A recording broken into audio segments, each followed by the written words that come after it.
बता दें कि बिहार की राजनीति से इस वक्त की एक बड़ी खबर सामने आ रही है। शाहाबाद या फिर होगा हाजीपुर, जनता तय करेगी चिराग पासवान की सीट, एनडीए में बढ़ा सियासी बवंडर।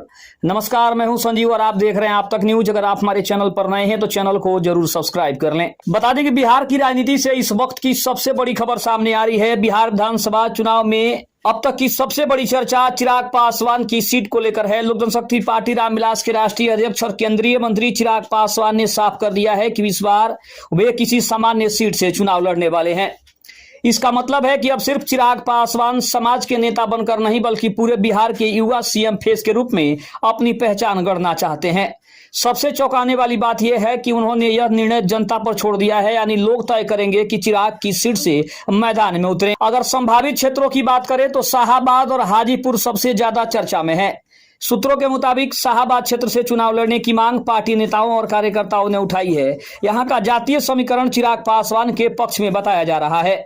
दूसरी तरफ उनके करीबी और परिवारजन चाहते हैं कि चिराग हाजीपुर विधानसभा सीट से ताल ठोकें। हाजीपुर रामविलास पासवान की कर्मभूमि रही है और चिराग यहां से अपने पिता की राजनीतिक विरासत को आगे बढ़ा सकते हैं।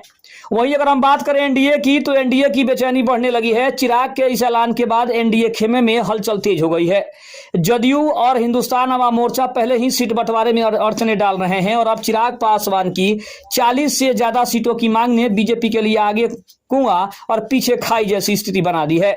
जानकारों का कहना है कि चिराग अगर अपनी ताकत दिखाकर एनडीए से बेहतर सौदेबाजी करना चाहें तो वो कर सकते हैं, क्योंकि उनकी लोकप्रियता उन्हें रास आ रही है। रणनीति के अगर मायने से समझने की कोशिश की जाए तो चिराग पासवान का जनता से राय लेने का दाव सीधा मैसेज है कि वे सिर्फ दलित नेता बल्कि पूरे बिहार के नेता बनना चाहते हैं। अगर जनता उन्हें किसी भी क्षेत्र से चुनती है तो वे वहां से चुनाव लड़ने को तैयार रहेंगे।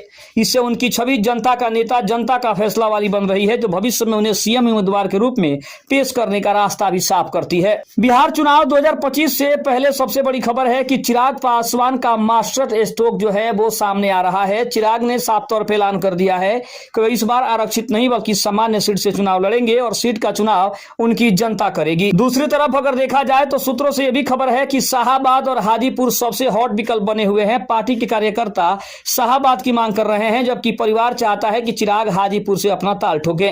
दूसरी तरफ हम ये भी कह सकते हैं कि चिराग पासवान के इस बयान के बाद अब कहीं ना कहीं बीजेपी के अंदर और खास करके जो एनडीए के अन्य दल हैं उनके अंदर एक अलग ही बेचैनी देखने को मिल रही है, क्योंकि सबको लगता है कि चिराग पासवान के इस फैसले के बाद अब उनकी किरकिरी होने वाली है, क्योंकि इससे सबसे ज्यादा नुकसान जदयू को, सबसे ज्यादा नुकसान जीतन राम मांझी को और बीजेपी को भी कहीं ना कहीं इसका बड़ा नुकसान उठाना पड़ सकता है। और बीजेपी किसी भी कीमत पर अपने से बड़ी पार्टी ना ही वो जदयू को बनने देना चाहती है, ना ही वो हिंदुस्तान अवाम मोर्चा को बनने देना चाहती है और ना ही वो चिराग पासवान की लोजपा रामविलास को बनने देना चाहती है।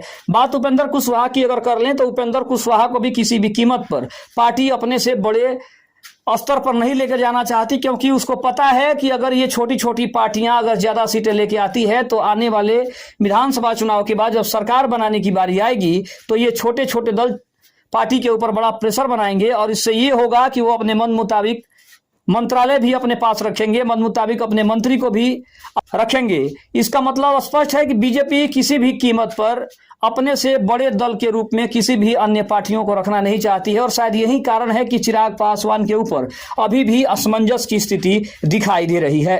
खबर कैसी लगी कमेंट में जरूर बताइएगा। तब तक के लिए धन्यवाद। जय हिंद, जय भारत।